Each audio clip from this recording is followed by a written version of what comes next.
Lihtsustame nüüd järgmise irratsionaalavaldise. Alustame kõigepealt siit sulgudest ja selleks, et leida ühisnimetajat, märkame esmalt, et kui me toome siin A sulgud ette, siis jääb sulgudesse ruutjuur A pluss ruutjuur B. Ja nüüd märkame, et mõlemal murrul on siis nimetajas ühine avaldis. Ja nüüd alustamegi siis lahutamisest sulgudes.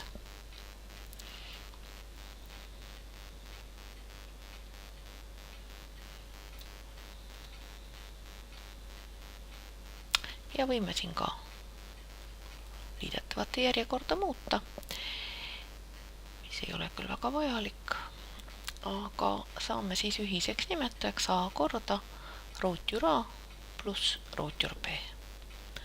Nüüd esimesel murrul laiendajat vaja märkida ei ole, teisel murrul siis ruutjuur A pluss ruutjuur B on juba olemas, seega laiendaks jääb ainult A. Ja nüüd siis jääb murulugejasse A ruudus miinus B ruudus miinus ja nüüd korrutame laiendaja A-ga läbi A ruudus miinus ja miinus annab teise liidetava ette plussi ja A korda B on siis teiseks liikmeks.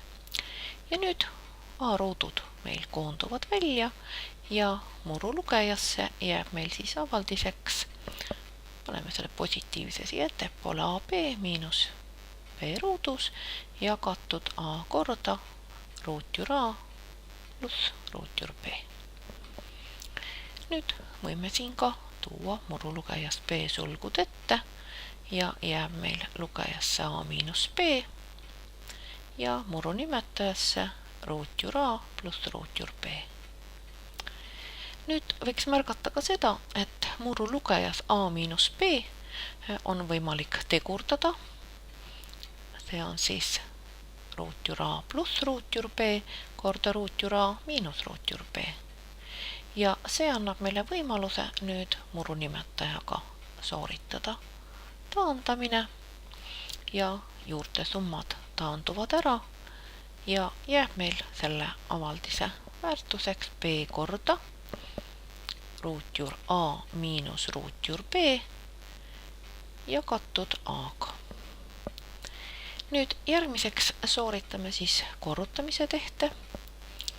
Meie saadud avaldis B korda ruutjuur A miinus ruutjuur B jagatud A-ga on vaja siis korrutada B jagatud A astmel miinus 1 ja negatiivne astendaja võtab siis pöördväärtuse ehk A jagatud B-ga. Korrutamiseks kirjutame siis avaldised ühisele murrujoonele.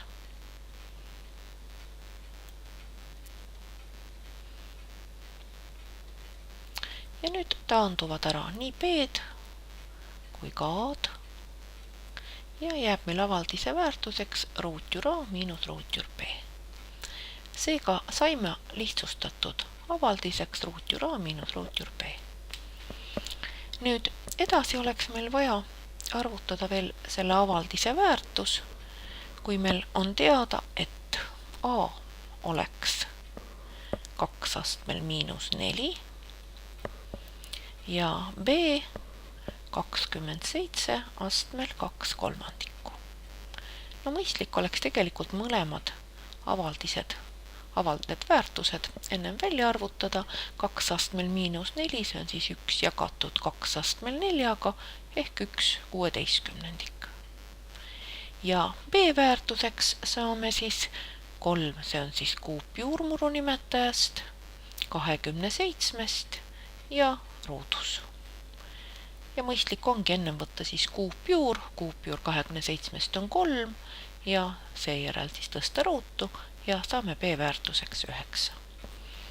Ja nüüd arvutame siis saadud lihtsustatud avaldise väärtuse ruutjuur A-st, see on siis ruutjuur 1/16, lahutada ruutjuur B-st ehk ruutjuur 9. Ja ruutjuur 1/16 on siis 1/4 miinus 3 ruutjuur 9 ja saame siis vastuseks miinus 2 ja 3/4. Ja olemegi selle ülesande lahendanud.